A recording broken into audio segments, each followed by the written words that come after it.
how do the methods of identifying and healing the soul trauma and the intergenerational trauma, how do their methods of identifying and healing them differ? Some people could say that soul trauma within yourself was individual. However, if you take the perspective, or I take the perspective that I'm here for a reason, because it's about meaning and purpose. Why am I here? Who am I? And so, again, as I stated beforehand, when we don't listen to our soul trauma or our soul, the anger, the frustration, the depression, the acting out mainly happens a lot older, but there's a pain because as a child you want to understand it so much, or as a child you may be speaking a wisdom, and so that wisdom by parents may be experienced as being cheeky or don't speak to me that way. And so the child who's innocent looks at that, but I know what I know. And so when you have a child that's wise and the parent takes it as being cheeky, don't speak to me in that way. That's an example that there's an old soul. And cross-culturally, a lot of parents have said, oh, yeah, there's an old soul. So you know there's something there, or he speaks like granddad or great uncle. So in the words itself says, they don't know it, there's an energy that's quite wise. And so when that's seen at that young age, so we go back to the body ego, we go back to parents responding to that child with explaining what they're doing. So rather than getting a smacked or shout at, please don't put your hands in the plug because you're going to electrocute yourself. You're explaining. And it might take 2 or 3 times, or if there's an emergency, you might say no or do something because you don't want them to harm themselves. But it's by speaking, we talked about sound earlier on at the beginning, the frequency. The child will know that moment something's not right and they'll stop. But if you keep repeating the same word as a parent, they're not going to listen because they may be in a state of trauma because you're not consistent in what you're doing and you're not listening, so they ignore you. So that's one aspect of it. When children act out, so the acting out would be the family system's not right. And so when the family system's not right, the infant child is feeling the disharmony, the incongruence. They might not know what it is. They're acting out. And in many cases, the parents are pointing the finger. My child's acting out. This is happening. Do something about it. Because they're unaware, their blind spot, of what they're doing or sometimes what they're carrying or ignoring. They're not listening. And so there comes from the parents' aspect the intergenerational trauma, because they're parenting their children the way they were parented. Now, unless they had the awareness of being in other families and think, oh, I want to do that differently, it's got to continue. So the same trauma they may have experienced because it becomes an attachment to negativity, emotions, feelings that have been suppressed or repressed, normally, not all the time, comes out with the child one way or another. So I'm not saying they're a bad parent or a good parent, because it's both, but that's the intergenerational playing out. So it's about awareness and communication.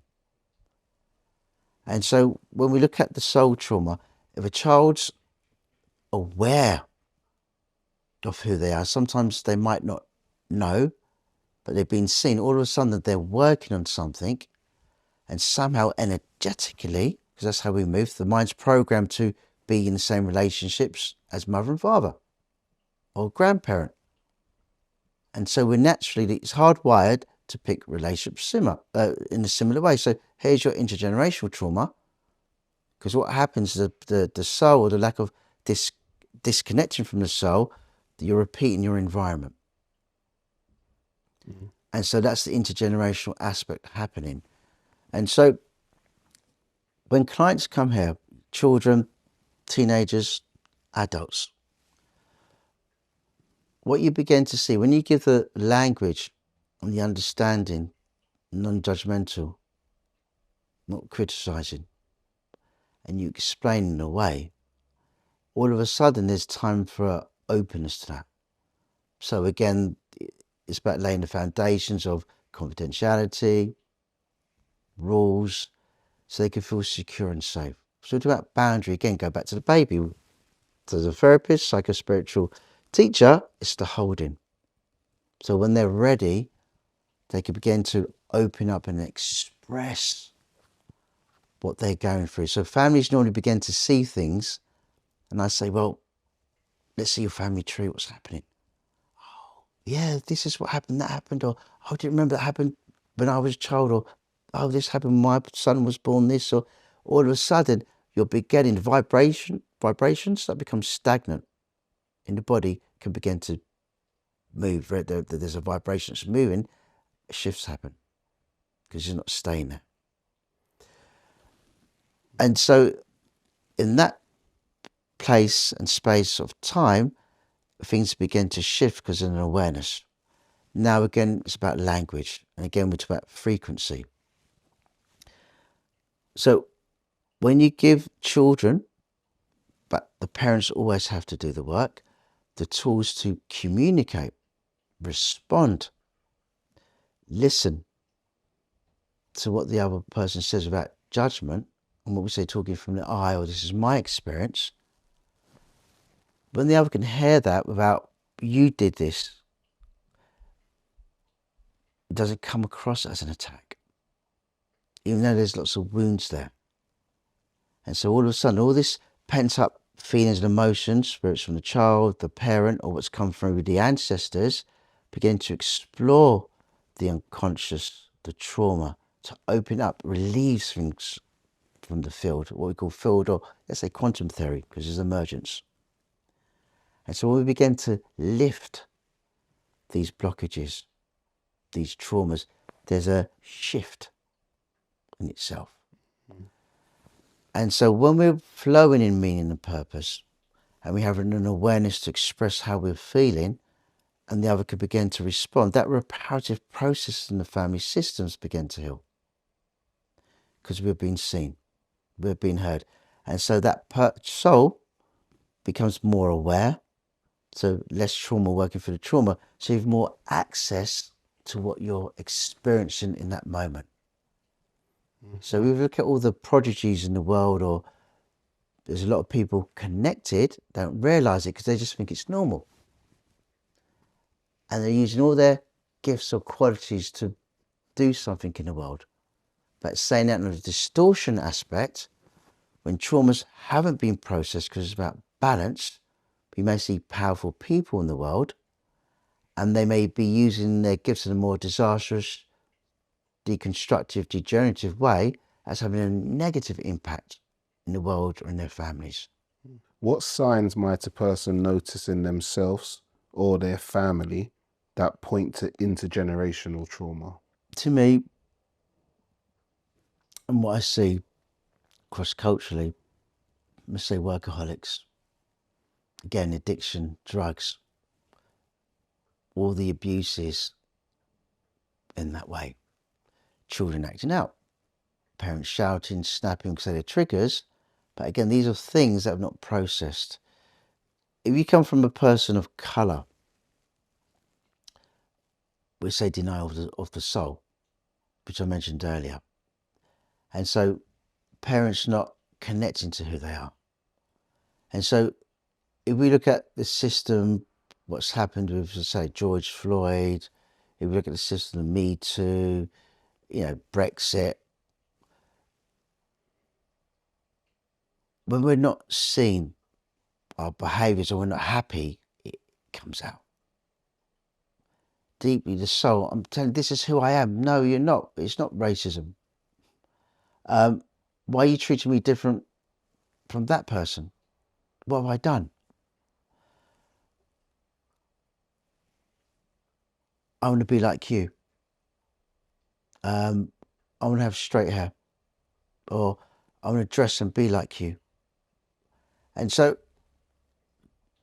what we see, and we are westernizing ourselves, we become as we're taught. But if we look at a healthy system, what we find is an imbalance, because we're taught in a system where there should be equality. And I suppose the word we look at now is intersectionality.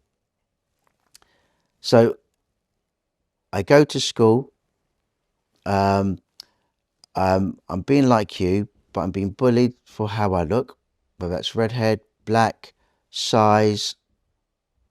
I'm being treated different. I'm not socially accepted. Trauma. And so I give up myself to connect. So when we look at teenagers, what we see from the sort of 12, it's a lot younger now, 9, 10, 11, in the sense of puberty.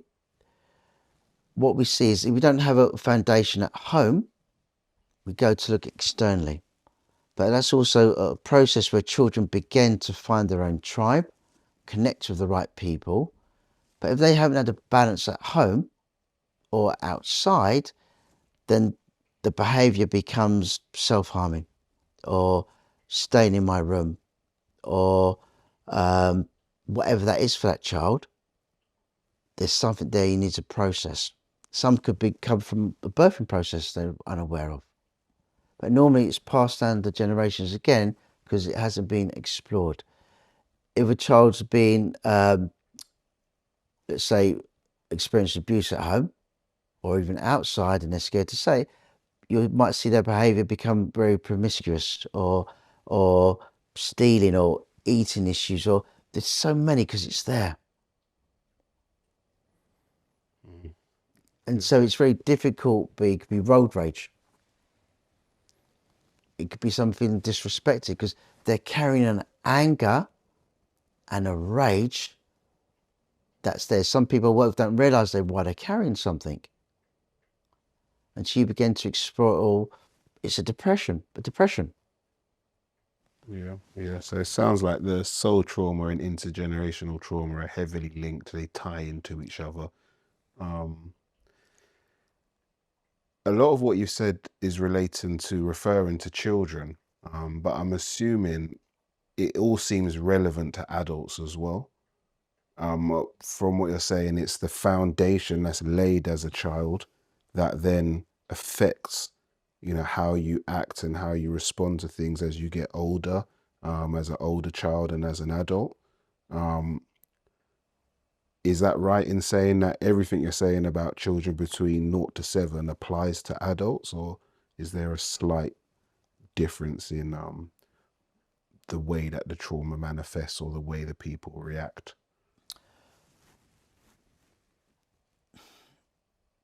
An example would be, there's different types of therapy.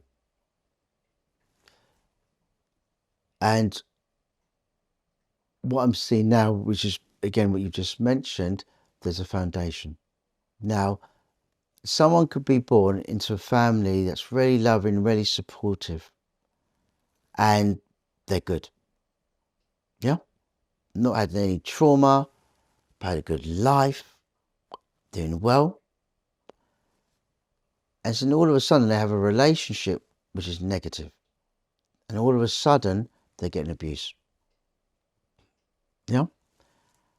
And everyone's surprised, but they stay in it because maybe they've experienced something that they haven't experienced and they're lost in it. So what I said earlier could fall away. Yeah? Because how comes this person has experienced this? But again, it's about balance. So if, as a parent, you have no boundaries and you begin to let your child do this and do that, speak to you in a certain way, all of a sudden, when they go out into the big world, they speak to people like that because they don't feel safe and secure, and they may be attacked, or they become the bully, or they become abusive to the parents, which we call child violence against parents. Going back to the first point about having a good life, where you explain everything to a child which is the right way, and there's just so much love that they can't express, or too much love, which disempowers the child because it's too much, then in the world, they're going to go to the opposite. And this is where it's like, well, I can't believe this person has experienced that. It becomes an attachment.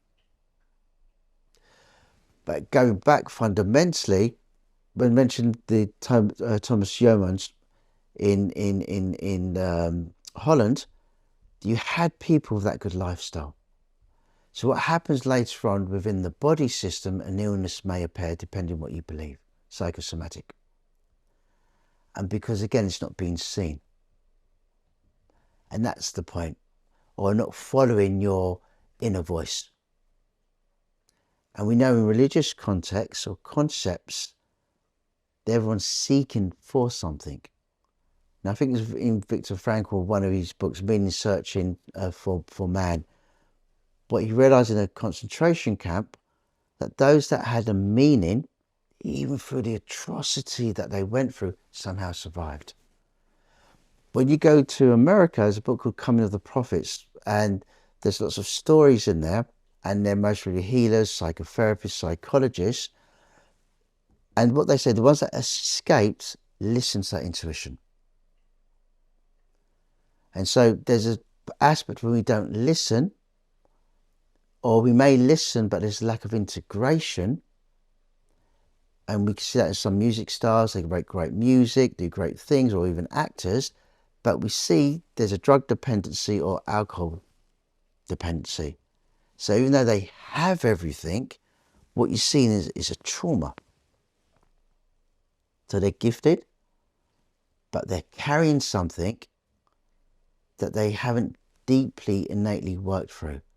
So again, when you look at the concept of mind, body, feeling, soul, we have that in alignment. You have great workers who help a lot of people, and they do such a fantastic job, many teachers. But what happens is they help people in order to heal themselves, but they've forgotten that stuff. And it's left to fester.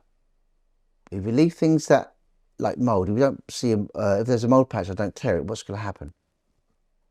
If I notice something in my body and I think, oh, I'm okay, I'm okay, all of a sudden, there's going to be an issue. So it isn't any different. There's a fear, there's an anxiety, because if I go back into that trauma, I'm going to explode. I'm going to die. And that's where the relievement of alcohol, feel better, it's gone. But then we need that addiction, the drug, to help us. Does that answer your question now? Yeah, give thanks. Do you believe a person can be mentally healthy without also being spiritually healthy?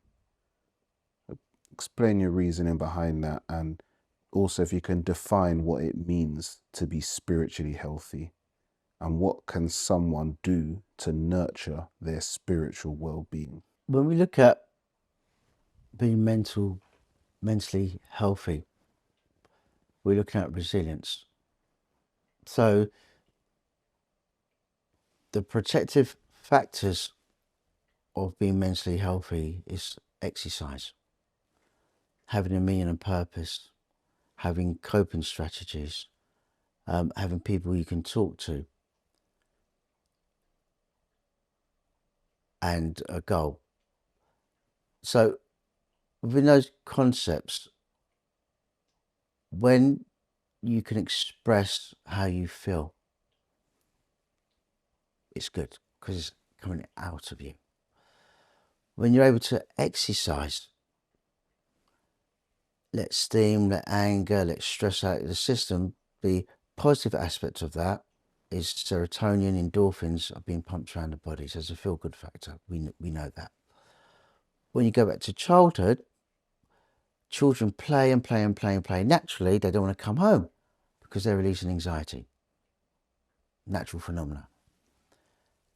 And so when we keep things in, they fester and they fester and they fester and they fester. It becomes so much. There's an overload because we're running away from something or we don't know how to communicate. And so you're looking at having those sort of resilient aspects of yourself, which we say mentally healthy. So that's a really quick way of looking at it. Some people survive that way.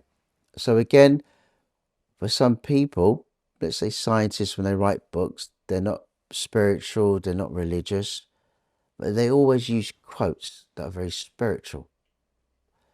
And so, again, it depends on each individual because obviously they're following something within themselves.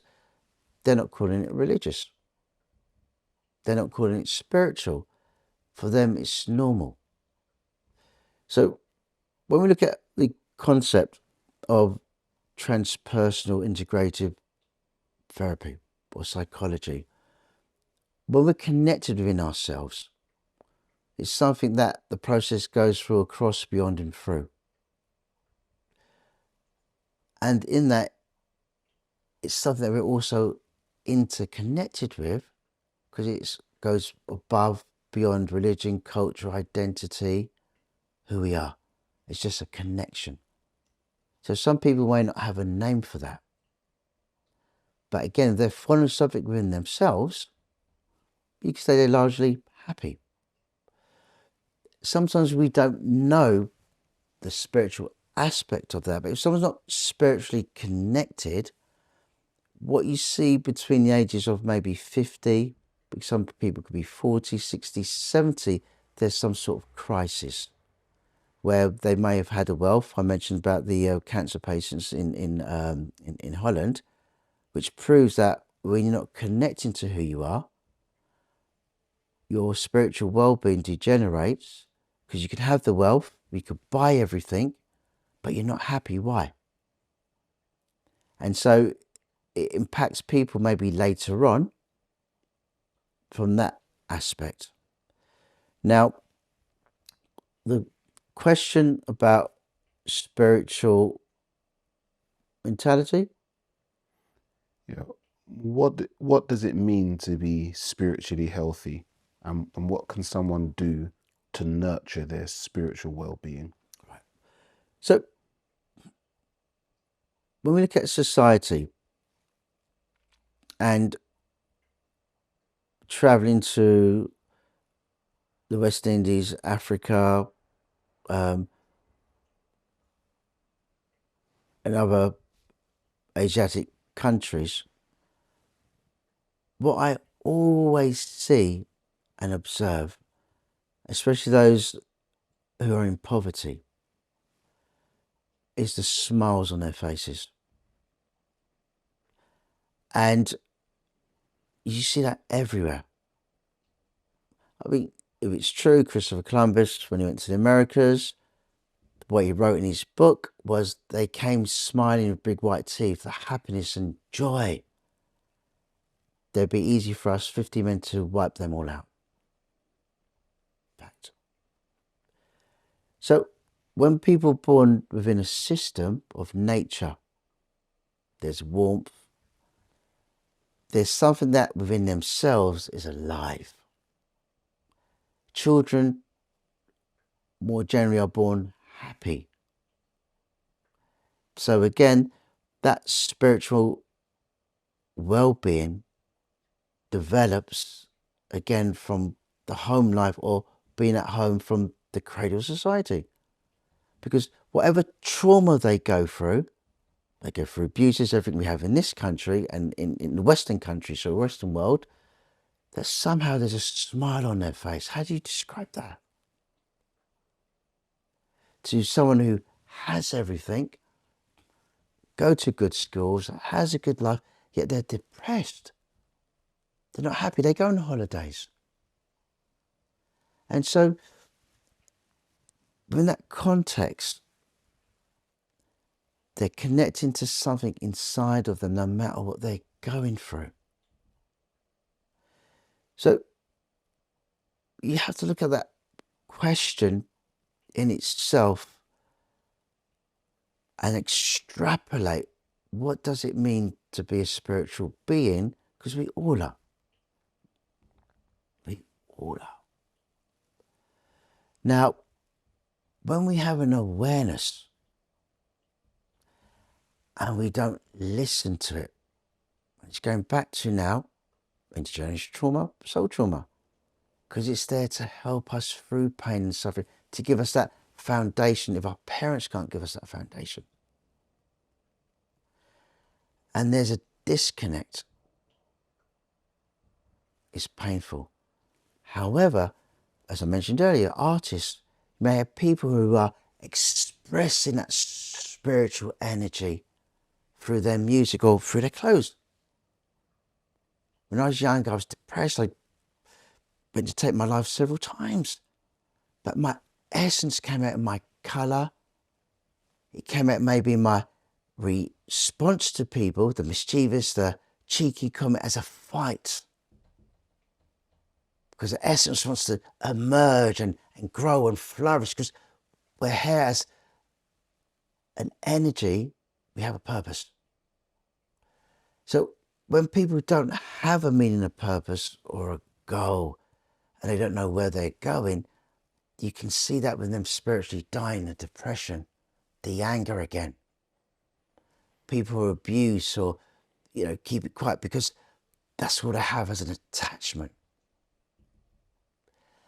And so there's an interplay between the both, because if one's following who they are, one suggests that in what they're doing is going to create an energy that's going to bring some form of abundance. But if we're lost, if we're not happy in what we're doing, we may have the understanding, I need X, Y, and Z to get there. And you do it, but you're unhappy, but you do it until there's an eruption. Sometimes it's out of fear of getting there, and I can say that for myself. And so to understand who you are, or to mature or nourish that spiritual well-being, it goes back to, let's say, the resilience model of self-care. To do a little bit of work, a little exercise, journaling, writing, talking, and a bit of stillness in nature, meditation. Because in those processes, there's a balance, there's an alignment. But also being around the right people, maybe not haven't listened to toxic music, families, systems. But again, there's a sense of attachment. Who am I without them?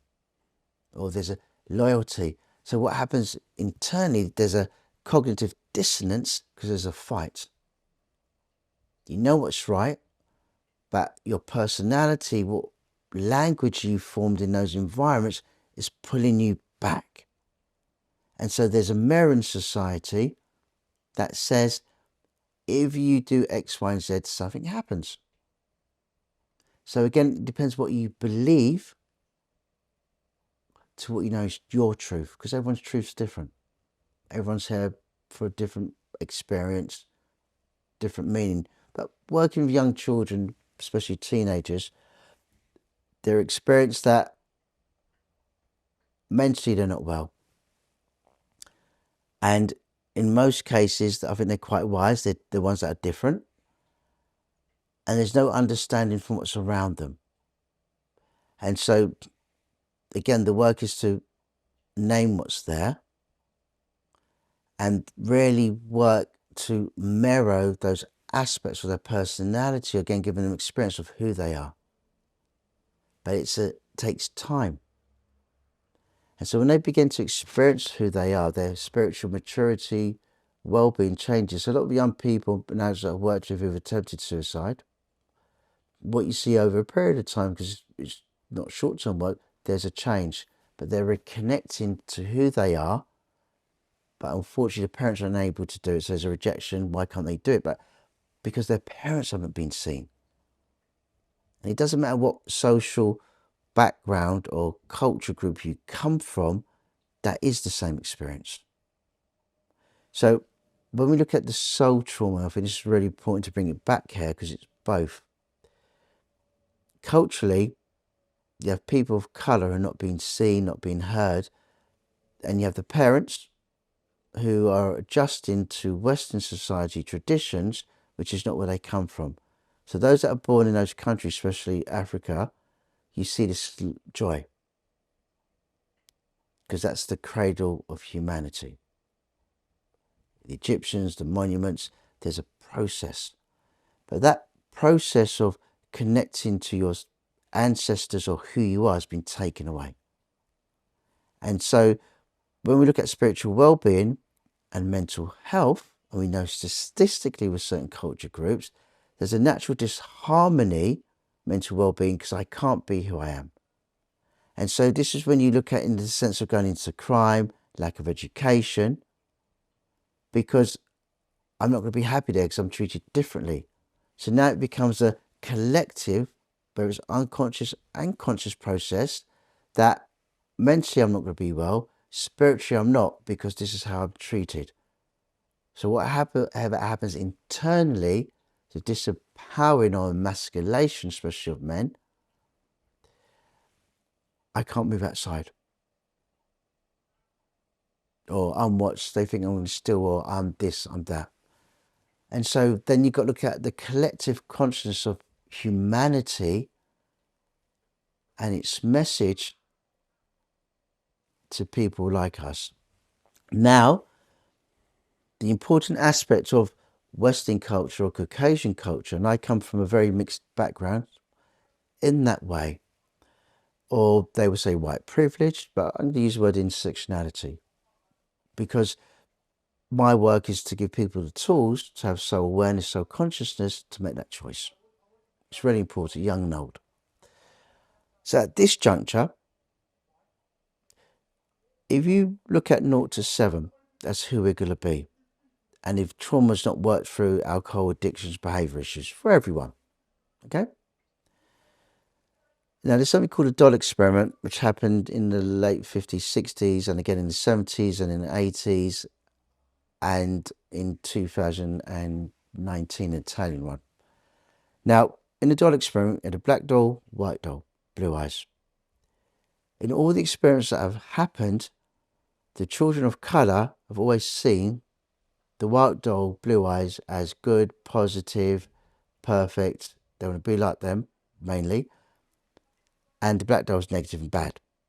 Now, if you are able to look at the doll experiment and see the look, especially later on the child's face of not realising then, but the unconsciousness that they've been programmed, or society, that people of colour are less than. So we have an issue now, fundamentally, spiritually, mentally. So if children from 5 or 6 realise that people who don't look like them are better than them, we go into soul trauma and intergenerational trauma. It's there. It's in the system. Because what we read, what we see says, something in the program, this is it. And so that trauma in sense of music, why isn't it done on X, Y, and Z? Why aren't other people doing the same things about control? So you're going into a system where we become reactive, animalistic, let's use that word, because I'm not going to be seen, that's what it's going to be like. So we perpetuate it, or it's perpetuated. Now, on another level, if we see people of colour unconsciously are seeing Caucasian people as better, then less, then what we've got to say unconsciously through epigenetics in the 40s, 50s and 60s in America,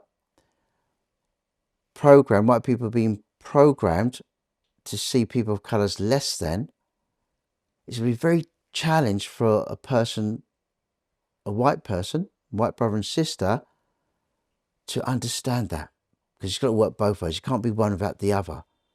And so what we're beginning to see in clients, young and old, is this disconnection to your early question about spiritual well-being. It's going to be ineffective and traumatizing, because there's going to be a reaction is, this can't be true, I'm not doing this. And there's a denial for them to their essence.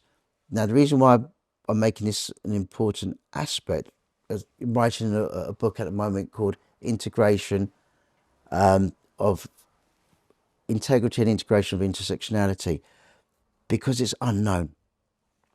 Now, working with many groups, what we see is, well, our white brothers and sisters have to work on themselves in order to see us. And in many ways, you can say it's true. However, if there's a system that's been built for 400 or 500 years of not seeing us, and we look at the genetic imprint, epigenetics, it's in the system. And if there's no integration or respect for other, we talk about misappropriation, we look at these countries not being able to evolve themselves, it's an epidemic. So to answer that, again, it's about the self of each individual making a conscious effort to go deeper. However, my experience is, when I've had people to come in and say, you can't be Gary, you're not Gary. Now, could be an angle there, but I understand on a spiritual level now. So my mental's gone. That they are where they are, and how I respond to that is either going to alleviate their defense mechanism to sit with it, and I just do what I have to do. And so when you talk about the mental well-being and the spiritual, there's a disconnect, because whoever is guiding that aspect of safety, baby holding, has to have gone there themselves to open up and respond to the negativity. Only truly then you can see the integration of the mental and the spiritual, because in most cases it's split. And the only aspect I would add to this, which is the most important part, if people are spending millions and trillions on personal development, all these spiritual traditions, and in theory, there should be more balanced. So the question is, to answer your original question, there's got to be a fragmentation and a lack of integrity and dishonesty, why there's not a sort of healing aspect going on intergenerationally with different cultures. That answers your question. Yeah. In your experience working with so many individuals, how often do you find that physical ailments are rooted in stress? A lot. Because I think every question onto that point, I would say, answers it. But to give you a defined answer, I worked with a person in their teens, middle adolescent phase. And that person had a severe case when they were born of eczema, which looked like on their body they were a dragon. And this person gone to see many specialists, because at this stage were being vomiting all the time. And I forgot I think it's ectoplancton, I forgot the actual name. And they were trying to, well, two of them now, when I think about it, three of them, trying to sort of get rid of that symptom.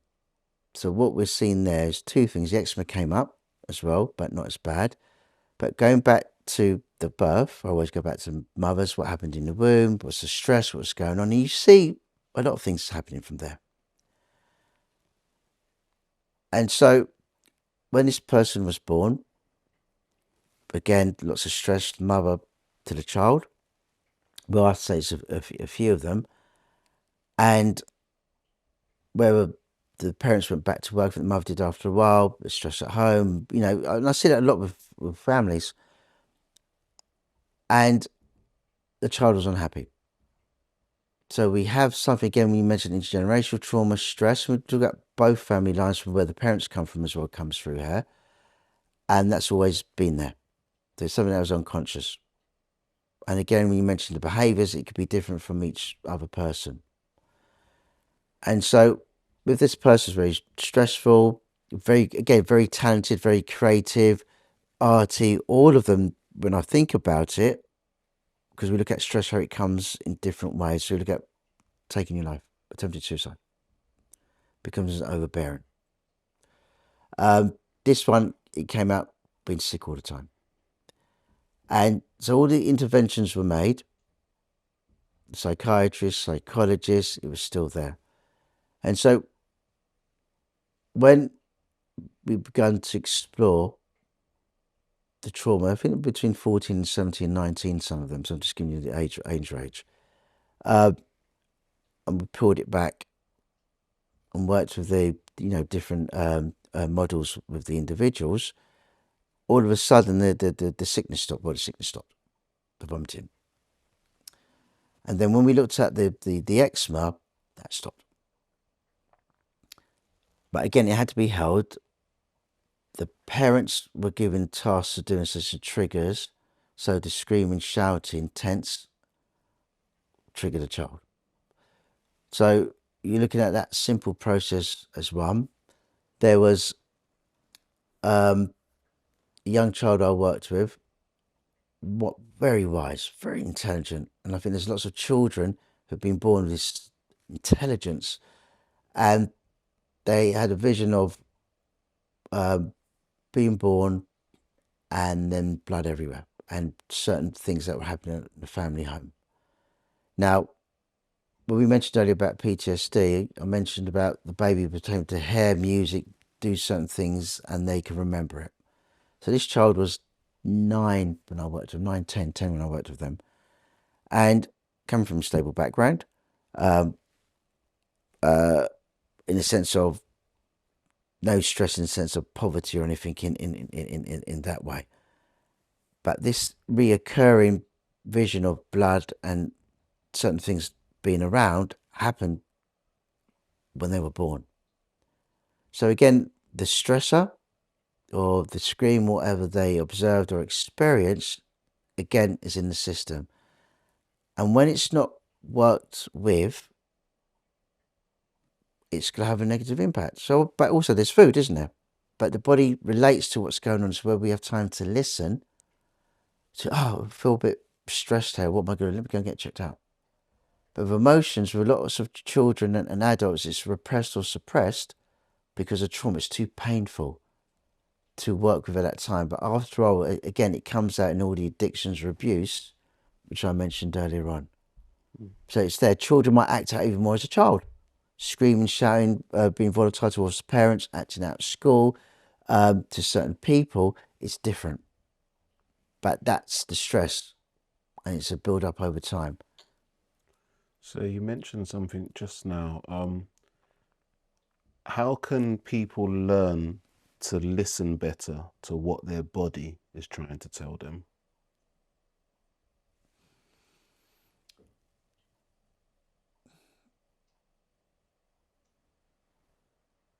It depends on how disciplined they are.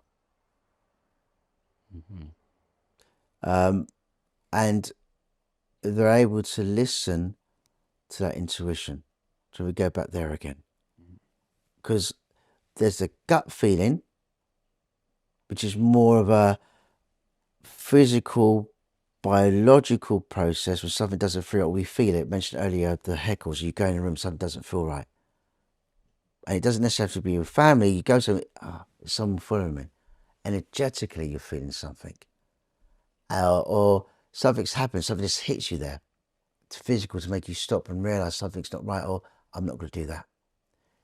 People don't listen to that.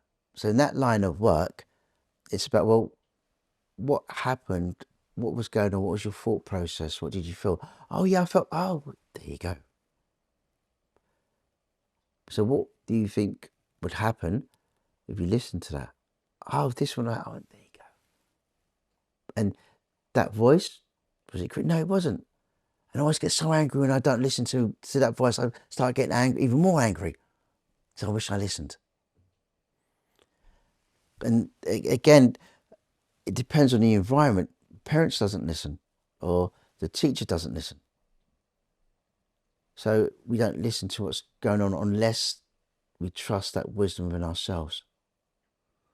So have you found that people hear that voice, they get that feeling, whether it's in their spirit, in their body, they actually hear it and feel it, but they don't listen to it or they doubt it? Some do, and I think those that are successful do. They doubt it because it could be, one, they might be embarrassed, they might think they're going crazy because this voice is in the head, so they don't listen to it. And they might be put away. The other aspect of, again, is not being mirrored by the parents, but there's something in it that they don't trust. So when we go back to childhood, we look at imaginary friends. It's allowed to happen. But as soon as they reach 7, 8, you're back, you're into the world, it goes. I think there was a little film called, is it something, Fred Fish or something like that? I think it's Rick May, forgot his name anyway. But he talks about that imaginative world. So if we go back into the world of creativity, we're connected to express. So if we don't draw, express in music, dance, whatever that is, we're disconnected to something that wants to express. We can see it in the world of art. And so when we're not able to express, there's a disconnect, and the soul is trying to say, hey, here I am, look, do it. Or we don't pay reference to it. Or if someone's telling us a message, so here's the opposite, you're really good, you've got this gift in you, but you're not hearing it. And you're asking the same question all the time, so you're not listening. But you're getting depressed, you're getting angry. Or you're always getting issues with your body. There's another way of not listening to what you're meant to be doing. Because what we know scientifically, psychologically, whatever you're here to do, you don't do, the energy takes its place in your body and begins the degenerative process. It goes back to stress, psychosomatic aspects in the body. What's the difference between a healthy amount of worrying and an unhealthy amount? And what can people do if they find themselves worrying excessively? What's the difference? And I think the part here is about humor, because when we begin to worry, again, it's the impact of when we were younger, maybe, that we were left to be in our own thoughts. Or mothers being too anxious, or protective parents are painting a landscape for their children in order to help them through difficult situations, especially this time and age. But that sense of preparing them so much, unintentionally, they become to worry about everything around them. If I do this, this is going to happen, where you're working to prepare them, but they're internalizing it as, oh, I'm fearful of the world. And you haven't done that on purpose. Yeah? Right. And so, again, we go back to the womb. So, I will share that when my daughter, youngest, was in the womb, my wife and I went for a scan.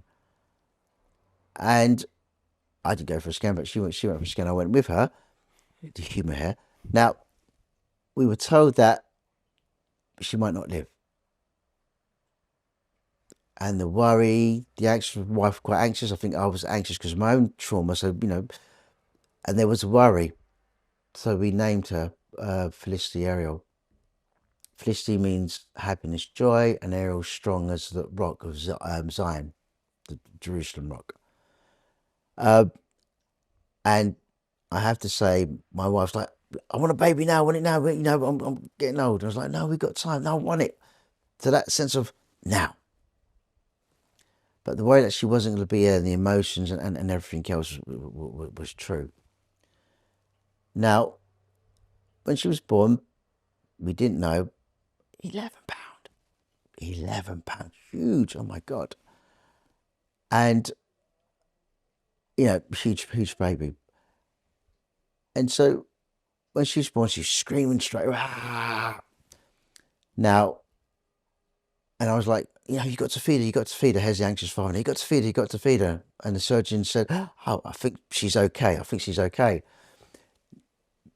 But in this moment, when I look at her life of, she had asthma, wife worrying all the time, anxious mother, that anxiety is with her. And I remember one day my wife had to go into hospital and she was breastfeeding. And she was taken off the breast. I was told by the nurses to give her apple juice. But that trauma of the mother not being there was huge. So as she got older, and I had to look after her then as well, with my eldest daughter, that anxiety, you could say, is pretty much there. So when I used to go in the room, she used to scream, like I did something wrong. And it was only afterwards I realised, oh, this was this period. And so I talked to her about it. She never used to scream. But one thing that I used to do to her as a baby, and used to do to her mum, hypnobiofeed, was do this to her. So that releases endorphins. So when you're in pain, if you do that to the back, it releases endorphins. Daddy, you got to stroke me. So what we're seeing here is a sense of the healing aspect, but the anxiety that's carried through but needs to be processed. And so it's there. And so when we go back to worry, the worrying of my daughter, and the intergenerational aspect of that, say, both paternal lines is there. And that could be over worrying. Now, if a child's, again, not cared for and they're wondering, where's mum, where's dad, or what's happening, or they feel fearful, that sense of a normal worrying, which is healthy, as you mentioned, healthy worrying, what's going on, begins to take a negative impact. And again, if they're keeping something in, it goes back to trauma, whatever they experience or observe, because trauma, again, by observing something, can have a worse impact than the person going through it. If it festers, that's when it becomes obsessive, compulsive, OCD. So that's a negative aspect. Healthy worrying. I was worrying about doing this today. In the past, when I had to present, when I first did my training, palpitations. I couldn't speak. I would stutter. So, and that came from my childhood traumas. But I have to work so hard, especially as being more mature, for that to dissipate. So again, it's different for everyone. Oh, that makes sense. It makes a lot of sense. You touched on this in terms of stroking the back of the hand to release endorphins, in terms of the parents being there. So when they have worries in terms of, okay, this is the external environment, the parent is there to reason with the children. Is there any other things that you think is important for how we can, as parents or as elders, how we can help children and teenagers deal with anxiety?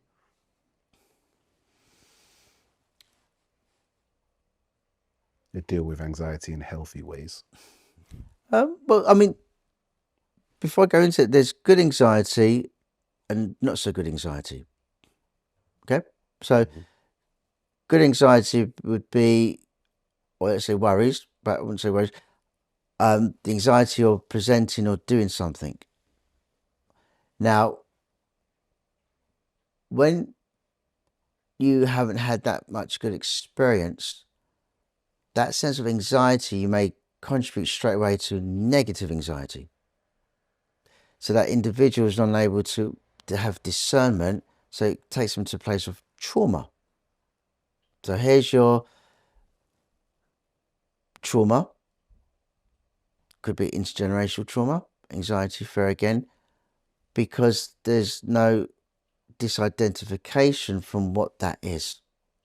And depending on the experience of the child or how many experiences they've gone through, earlier I mentioned the theory of holes.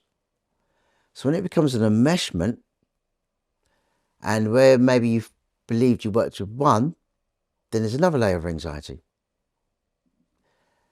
And the challenge for parents, again, is about the work they do on themselves, because if they're anxious, because a lot of parents project, unaware of, and so when they believe they're supporting the child, they may be having the adverse effect. Mm-hmm. So again, strategic tools, talking, responding, listening, because I think as men we can mansplain. And so what happens is we want to give a solution. Mothers may do the same. That can increase it for the child, because the child wants to be listened to. I had a bad day at school and this person did this. You had a bad day at school and they did this to you. Okay. We're not giving us, what support would you know? I'm okay, I just want to get it out. And again, go to the park, you can walk, you can talk it through with them, you can get them to do sports. So many different things you can do. But when a child comes home from school, even a person comes from work, you want to decompress. And if you don't have that time to decompress, the anger comes out. So if you're an adult or child, you're having a bad time, something's not going well, your parents come in, oh, have you had a good day? Yeah. But sometimes they're picking up things they're unaware of. So it would be good to go to groups, to talk about it, read books, but also for a parent to look at, how do I handle anxiety? What has my child learned from me? Yeah? Yeah, 100%. 100%. When I was doing some parent work at schools, parents would come in, and for them, they're anxious, they want the child to do well, some things are going right, not going right, and they didn't have the tools. It's easy speaking, because we can hear it, we can tell, oh, that's a good idea. But again, when it comes to looking at ourselves, it's too much. And so, again, it goes back to workshops, give them an experience in a way that's safe for them to understand and go there. And when you talk to them, you find out what, and with teachers, so teachers need to come in here, it's really, really important. The parents healing what they didn't heal as a child or a teenager on some levels. Mm-hmm. Yeah. And so what happens if they were traumatized and the child's going through trauma and they haven't done any therapy workshops, then what happens is a mirror. So a child may get angry, parent gets angry. Yep. Teachers, doing workshop with teachers, giving them time to speak, haven't done work on themselves. You've got teachers come into a system where for them, they want to help. And all of a sudden they get these children that are being reactive, there's trauma, so many things going on. They haven't got the depth to do that unless they know who they are. And going back to your question, that why can some teachers or parents are able to do things, because it's that inner work that they've done, or they're able to listen or feel or respond to the child in a way. Now, sometimes, digressing, when a child goes into school, if there's issues with their parents, they see a vulnerability in the child, their anger from they have towards the parents can go towards the teacher, and vice versa. Because you talk about anxiety, there's a trigger. So that actually brings us neatly onto the next question. Why do some children behave well at school but act out at home? And what might this reveal about their emotional needs or their environment? Again, it depends on the child. And one shoe doesn't fit everyone. I had this conversation with several parents this week, and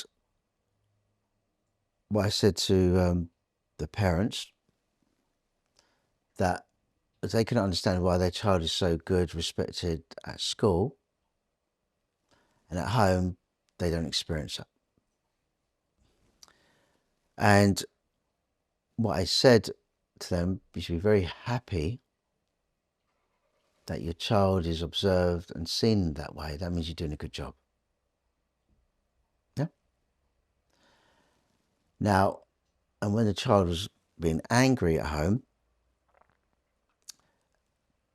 because this was the situation with a few of them, I said, well, when you look at teenagers, that role of beginning to challenge the parent or the mother is a natural process. And so for the process of the parents, it's been them able to have the emotional maturity to respond.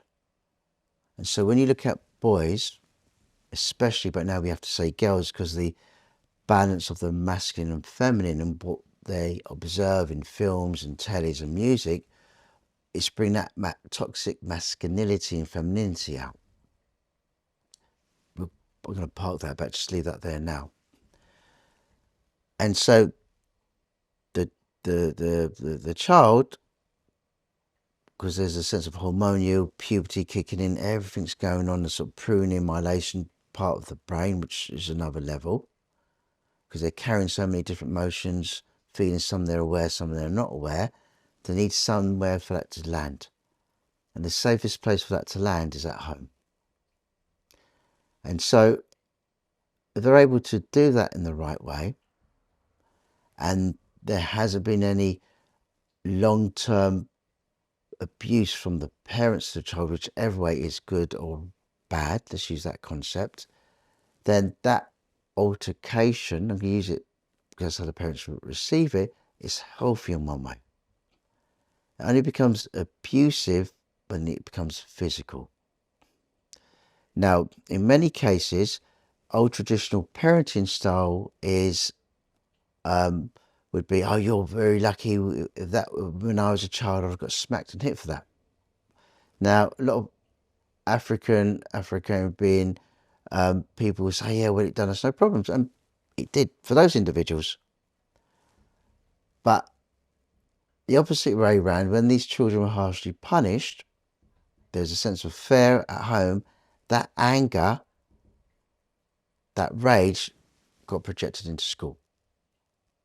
So it works both ways. When there's anger at school and anger at home, then that's when you know there's real challenge. You know, it's not good. Now, and that's the truth. And, you know, I think that's leading on to sort of, again, trauma and neurodiversity. Now, the child doesn't feel safe to say what they need to say to the parent. Yeah. Now, because they don't, it goes to school or to people bullying. So that means they're either being bullied or the parents are not holding enough boundaries or letting them get away with things, but they don't want to hurt mum, so they're taken out of school. But either way, there's something that's happened. Now, in some cases, when the child has been so traumatized or the home's so chaotic, school becomes a routine where they feel safe and they realize that when they begin to perform, they're noticed. So it goes back to, I mentioned that conscious, that one person seeing that child.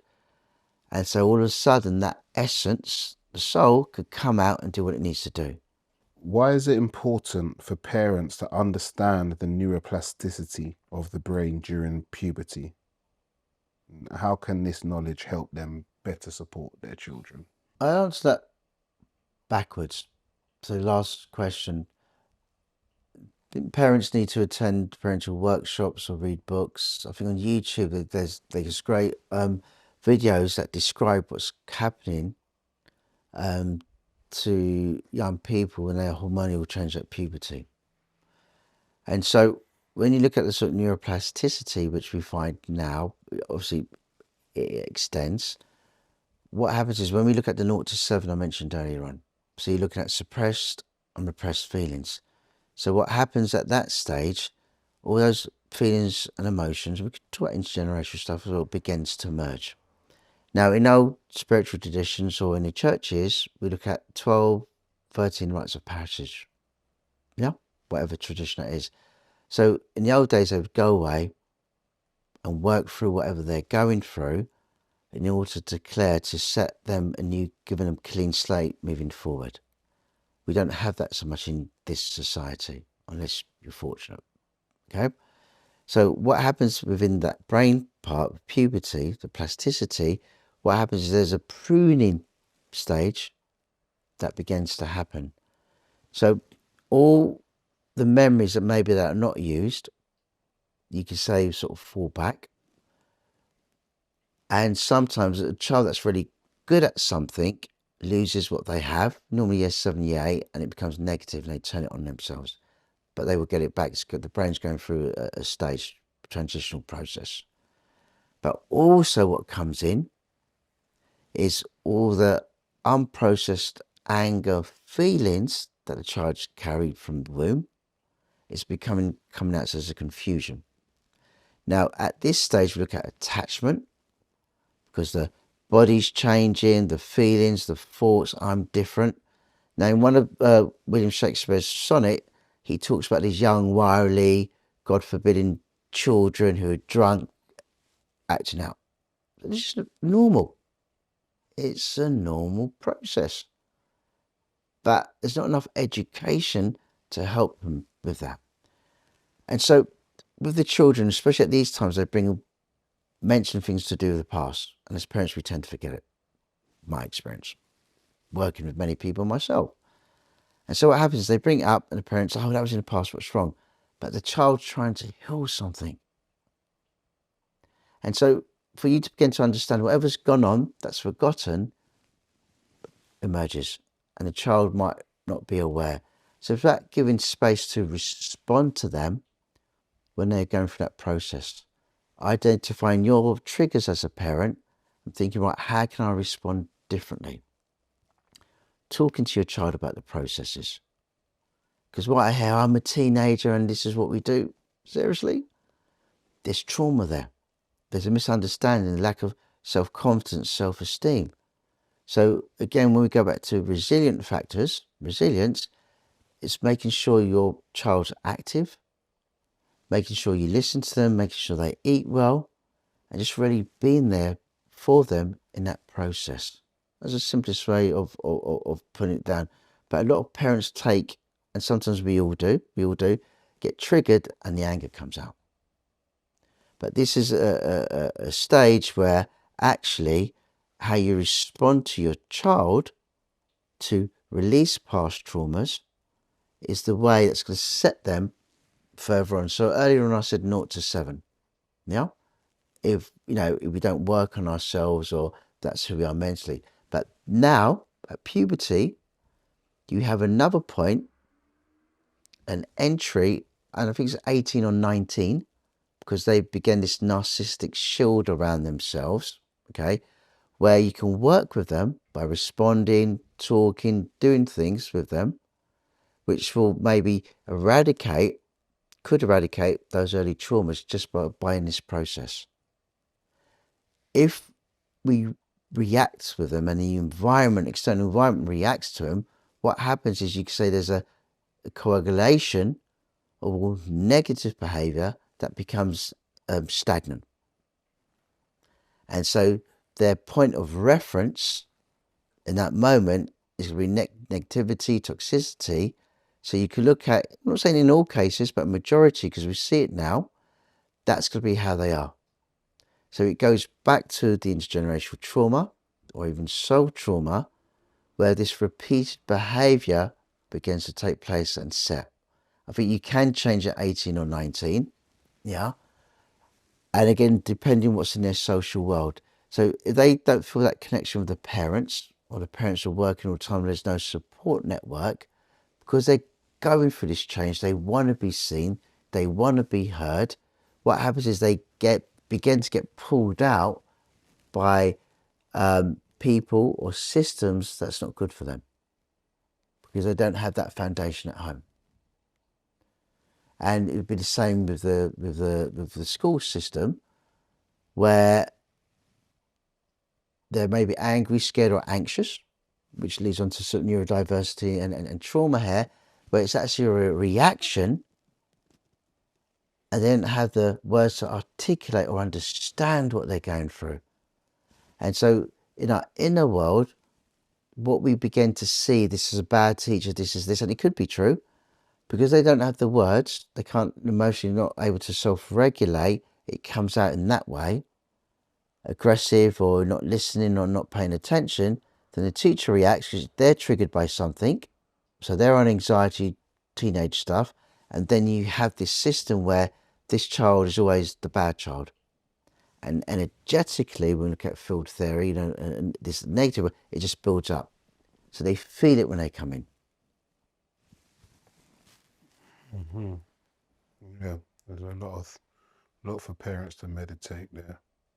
But they have to be shown because, you're a parent, and psychologically, and in whatever role you play or whatever role is outside, when you go back to your families, unless you've processed your trauma, it's replayed in your relationship. And this is when you look at, divorce rates, people choosing partners, because they normally choose partners similar to their parents, especially the ones they dislike. So unconsciously, that's being played out. Mm-hmm. So again, they have to do the work themselves to look at that and do things differently. As someone with ADHD, what do you believe is the biggest misconception people have about this condition? When I think of attention deficit hyperactive disorder, I think it's along a spectrum, and on that spectrum I have to also introduce autism, because in reality right now they go hand in hand depending on the extremity. So they can't work, I'd say neurodiverse or being neurodivergent. Now if we reflect back in history, there's always that person that's been different, that goes against the grain, or the black sheep or white sheep of the family. I'm going to use both. That's different. Now, when we look back at history again, we see this sense of intelligence, genius. And if we look at the individuals that have made startling contributions to the world, they're people that have been different, people who see something that's outside of the box. So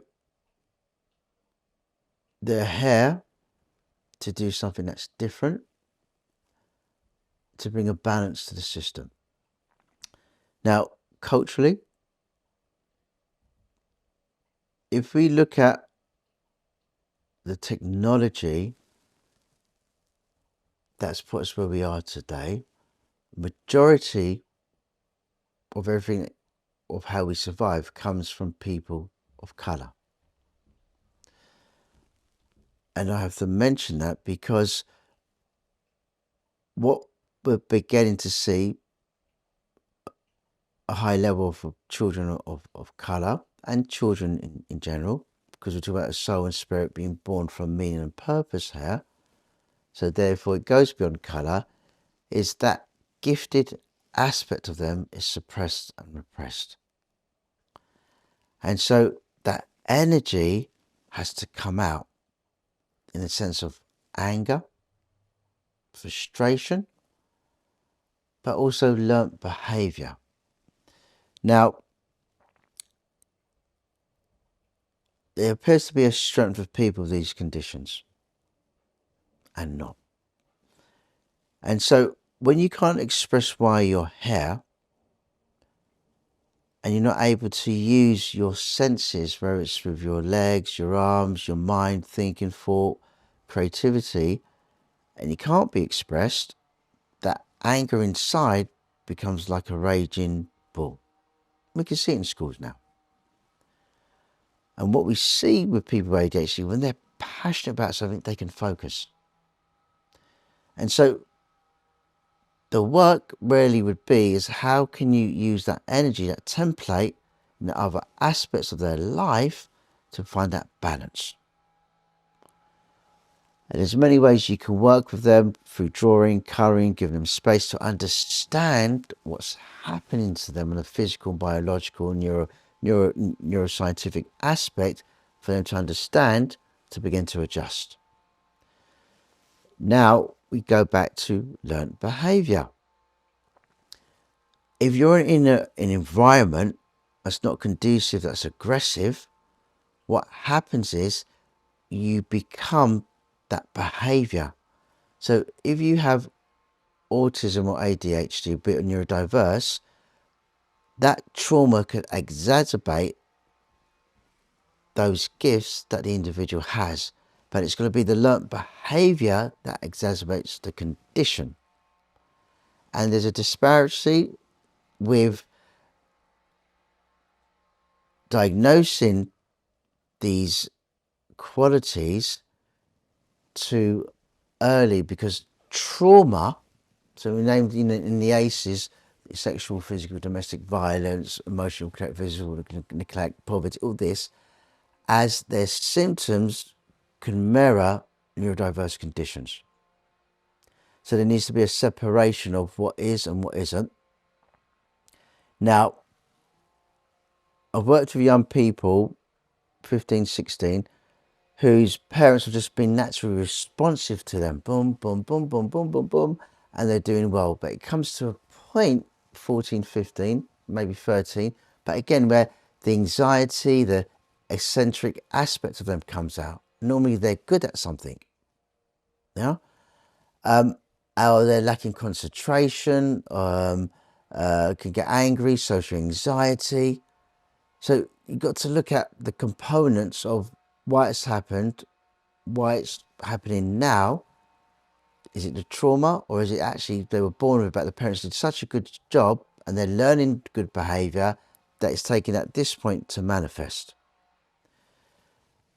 When there's trauma, and let's say PTSD or even complex PTSD, which is bringing in also the intersectionality of the conditions, what you will find is, again, the trauma is exacerbating the condition, and because there's no positive aspect of expressing what they're going through, that energy of anger becomes toxic.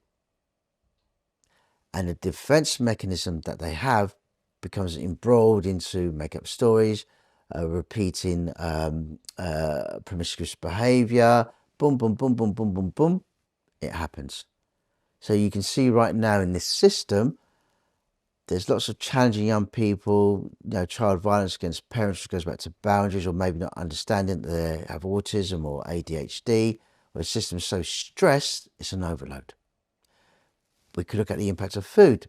So we know now food, when you look at ADHD, is a huge aspect to it. Lack of iron, lack of magnesium, X, Y, and Z. So it's important to understand your child. So again, working with lots of parents and people in their 20s, 30s, who were diagnosed at 6, 9 with ASD, which is autism spectrum disorder, or ADHD, the parents haven't done anything about it. And so that gift or that aspect wonders why. Now we know with autism and ADHD that you can hold on to things and it stays. So I call a looping system a dog with a bone. So when you're working with them, again, it's tracing back to where was the first trauma or experience or whatever they have in their mind, and begin to work with it, because that's become their attachment. So we talk about the soul attachment, because they haven't had that from their parents. I'm not saying always, but in some cases. So that of why am I here, meaning and purpose, I have no meaning and purpose. To the opposite of, I'm really good at this, my parents are pointing me to this right direction, but the anxiety becomes overwhelming. It's too much. Or I'm going to be seen, because there's a sense of, I need my space. So going back to the stressors, school becomes so much, being a good child, that when I come home, I need to let it out. But then the parents react rather than being calm, you do's. Okay, what's happening? I'm going to take a step back. And so there's this activation that happens and causes problems with mothers and fathers. Yeah? And it takes time. So when we look at coping strategies, which again, a bit of resilience model, we go back to that. Attachment, parents modeling, and teachers.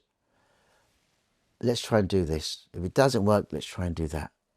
So therefore, you're teaching the child emotional self-regulation and also the parent and healing something way back as well. But also the teachers have to be that, but you have to get help. It's not something that you could do by yourself when we look at that. Yeah. There's some very important info there for people that have that condition or parents that have children with that condition. One thing, last very quickly, one thing I like watching some of these music talent shows, there's a guy called Cody or Cady Jackson and Cody Lee. And where I said earlier on, it takes one person born with autism and blind, but his mother saw something in him. Now, going back to seeing that child and nurturing that gift, she realised he liked music, singing. So again, this is where his spirit, his soul came into being and he was nurtured. Ray Charles, for example. Yeah? So when we nurture whatever's in the individual, it doesn't matter what condition they have, and it's taken on, it's seen. His mother spoiled it, all of a sudden the brilliance comes out. And that's the difference where, again, one person is seen. And there's a guy called Stephen Wilkshire. So he's got autism, and he had the very classic ASD, Asperger's, acting out, biting nails, hands, acting out. But his artistic ability was seen, and he was able to express himself in the world. He was named. So again, it doesn't matter what we have, it's allowing that essence to be seen. But sometimes for some people, even myself, it becomes what we call the repression of the sublime. It's too powerful, and people run away from it. But you're asking for it.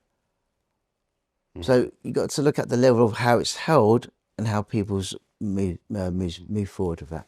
On that note, you've discussed some key things for people already, but what are some practical strategies that people with ADHD or autism can use to thrive in life despite their challenges?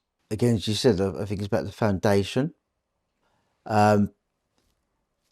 If a parent notices a child is different, or they have challenges, look up what that may be.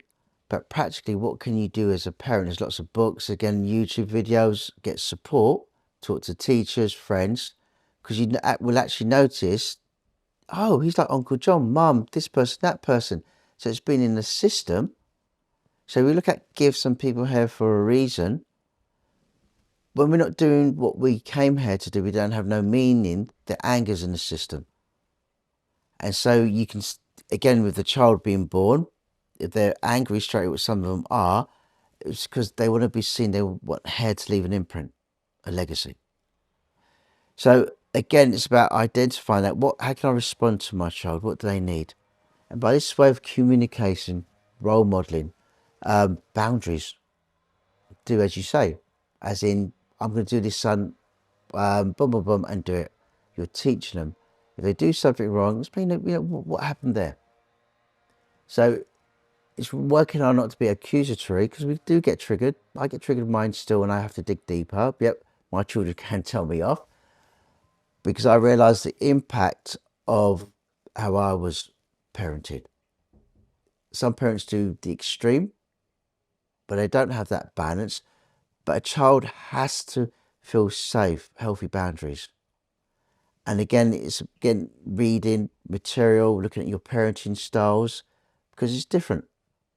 And every generation that's born, it's different, because they got the impact of social media, television. It's easy to give an iPad, and because of the way their brain works, it is stimulated, the reward system.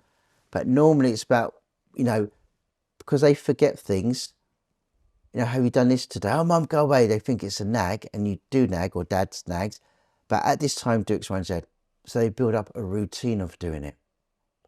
what we find with certain conditions, they might not brush their teeth, might not wash, depression. So again, when you see these things earlier, so how are you with them? Because it's anxiety. And ADHD, they want to move, get them to do things, run, get less time on the social media, don't get friendships, family, activities. It actually helps. And time out. So again, it's about modelling, might not get it always right. They say it takes a community tribe to raise a child, and very much so. You need that support network. I know culture is a lot more difficult because there's shame, there's trust, but you need to find the right people to communicate because this is a spiritual process. And that child, whatever condition they have or trauma, is looking to be seen, and so you as parents. There's many strategies, but if we look at that, they want to be seen. They want a reward for what they do, ADHD, and boundaries. But there's so much material out there. Girls, it's different. Girls can be coerced into sexual favours quite easy because of a sense of trust. Boys, as we know already, gangs are taken advantage of. So when they're not being seen and they want to believe, belong, because when we look at puberty, that's the part they go into the world, find their tribe. They haven't had it at home, then this is when we see the negative route people take, or their own parents taking advantage of them. So you touched on divorce earlier. A divorce lawyer once told me that financial issues are the leading cause of divorce. Based on your experience, do you agree with this, and why or why not? I would have loved to know his sort of understanding of that, first of all. I'm not a lawyer. What I would say, in some cases, we talk about intergenerational trauma or trauma. And normally we marry, our partners are symbolic of our parents. And if we choose partners like our parents, and there's a fragmentous, and I use that word fragmentous relationship, you may choose a partner that's good, may have money, but as a relationship matures, maybe these behaviors come out that you see.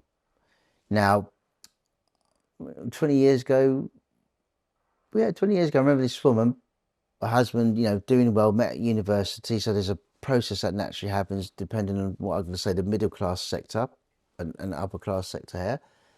And they had 2-3 houses here, 2 houses abroad, I had a boat, I had everything.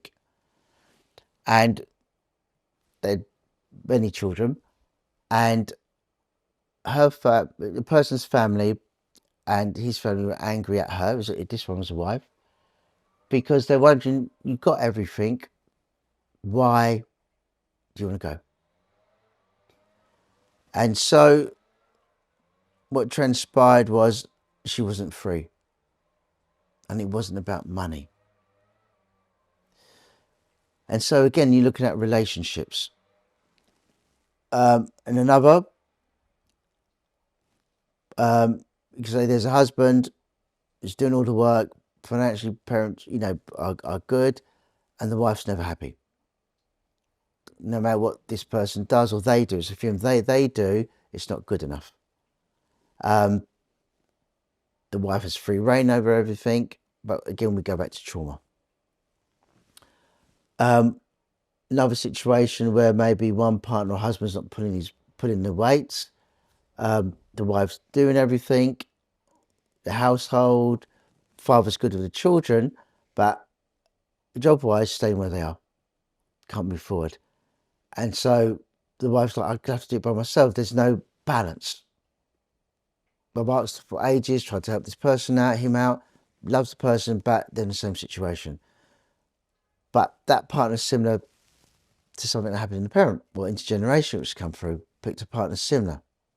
So I think it can be about money.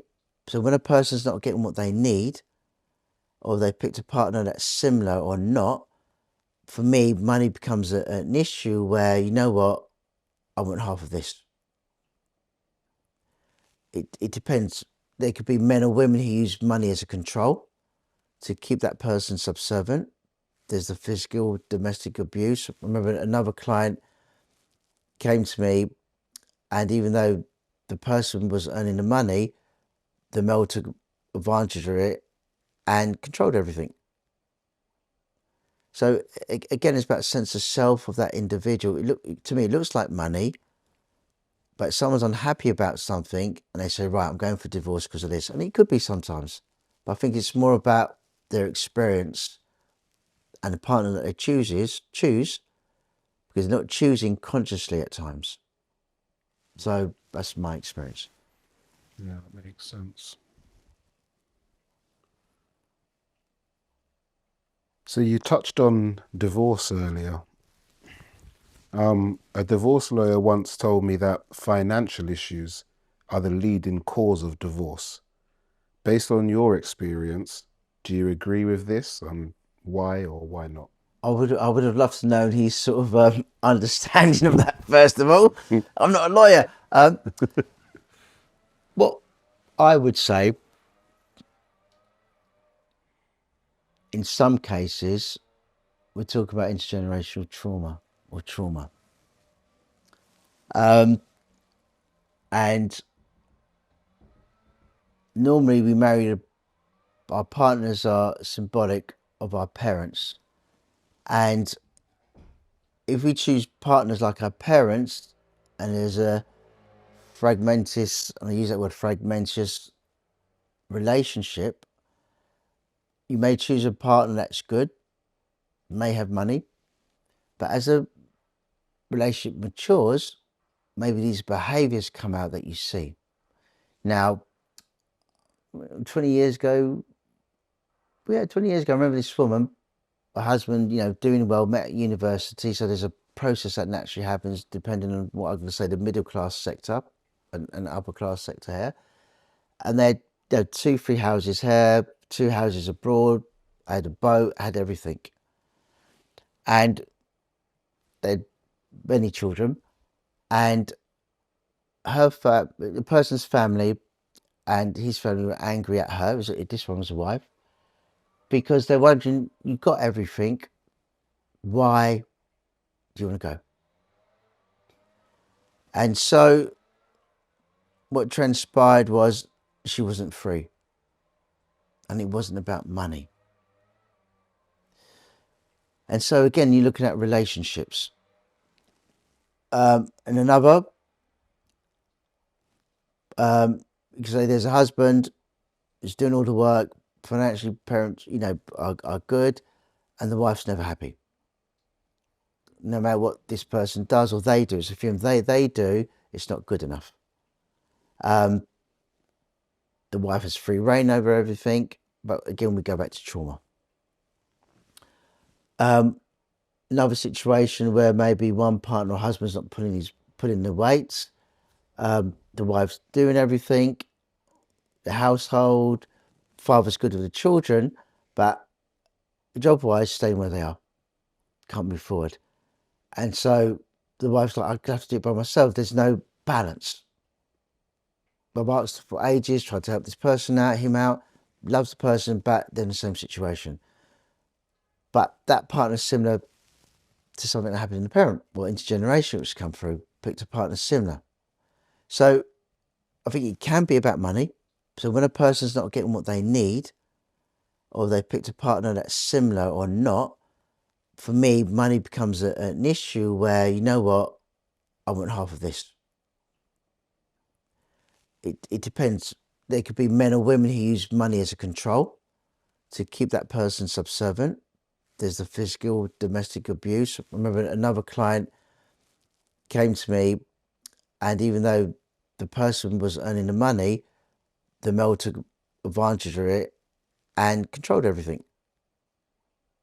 So again, it's about sense of self of that individual. To me, it looks like money, but someone's unhappy about something and they say, right, I'm going for divorce because of this. And it could be sometimes, but I think it's more about their experience and the partner that they choose, because they're not choosing consciously at times. So that's my experience. A tech expert recently mentioned the real possibility of children forming deep emotional bonds with AI chatbots. So, as screen time replaces human interaction, do you think this could become the norm? And what could the long-term implications be? I remember 15 years ago, or was it longer, I was doing some research on computer games and the impact that computer games had on young people. So when they're playing games with violent ones, because the image, the sensation, the feeling of expression came out, when there was an incident, they would be violent. And so if we go back to videos, music videos, games, because the AI to me is there already, you could look at destructive behaviours becoming more intense and more visible from the programming. Now, because with the demands of society and work, or parents not having enough money to live, or not able to get jobs because of their culture, the child's left at home, and so they need that stimulant, that connection. So have a telly, watch the telly, go on your game, but it becomes an attachment where they can feel good, because it also releases the endorphins in the brain as well as a connection. It becomes an addiction. So that becomes their natural attachment. Now, if they don't have self-awareness, then what they're teaching themselves is to self-soothe through this, which is good to a certain degree, but then it becomes addictive. The colour, it just is in their mind all the time. So that takes over. Lack of concentration, eating issues with some at times. So it becomes who they are. And the way they react to the world or respond is going to be very similar. So if you look at AI now, at communication, I can't talk to my parents, let me talk to this, give you all the answers. It gives a sense of false self-esteem. And I'll go to the pictures, look at me, how I'm good. There's a social interaction, wanting belonging, but deep down they want to be seen as an essence. And going back to 15 years ago, what the Chinese used to do when the parents were ordered to say their children had addictions to video games, they would pull them out, put them in centres to cleanse them from the video games. And we know the messages that they give in certain parts of China is not the same they give here. So you are looking at people being influenced by people out there. Yep. Why do you believe so many young people today are struggling emotionally, socially, or spiritually? I would say everything from the first question, from soul trauma, intergenerational trauma, is the issue.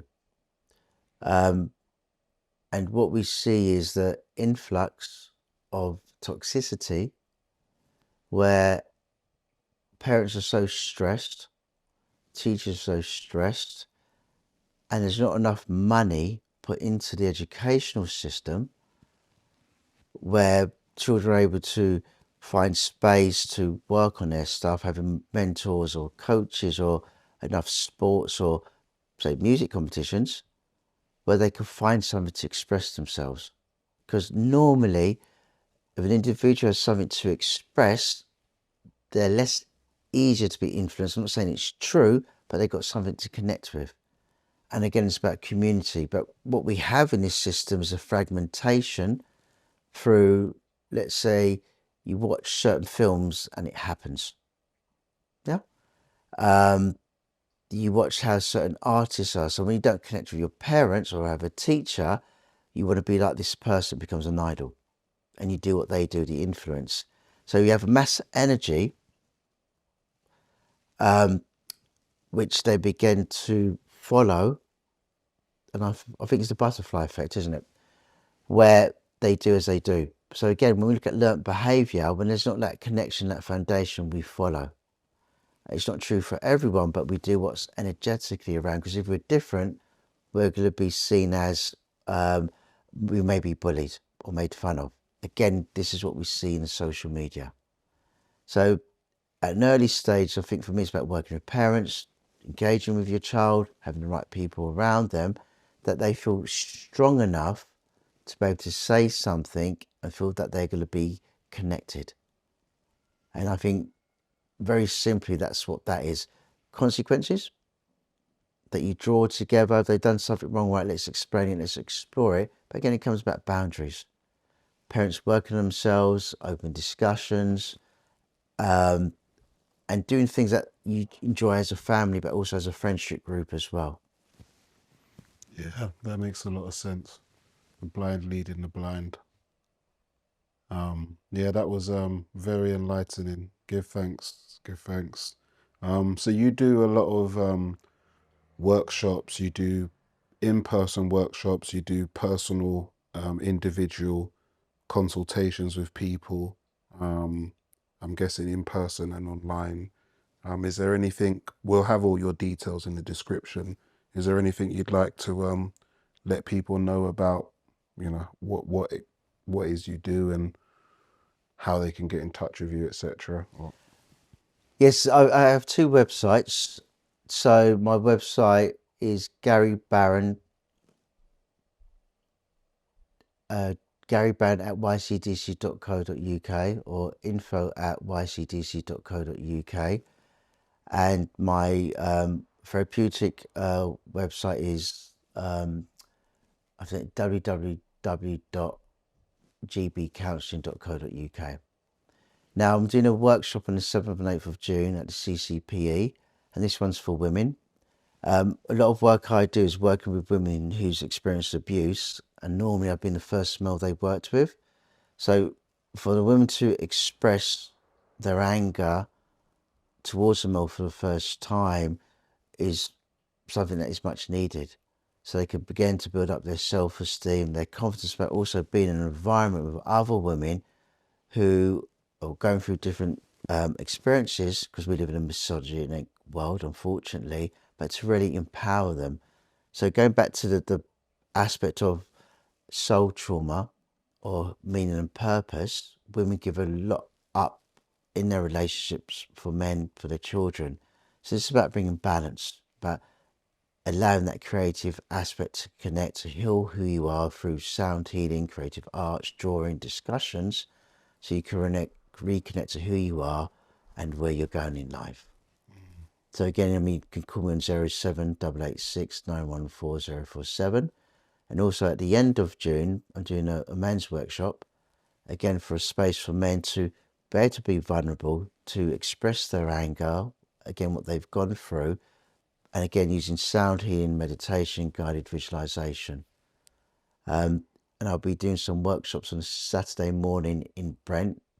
I think date will be confirmed, just to have an open space to give tools for parents and adults to discuss the challenges that they have in the world as well.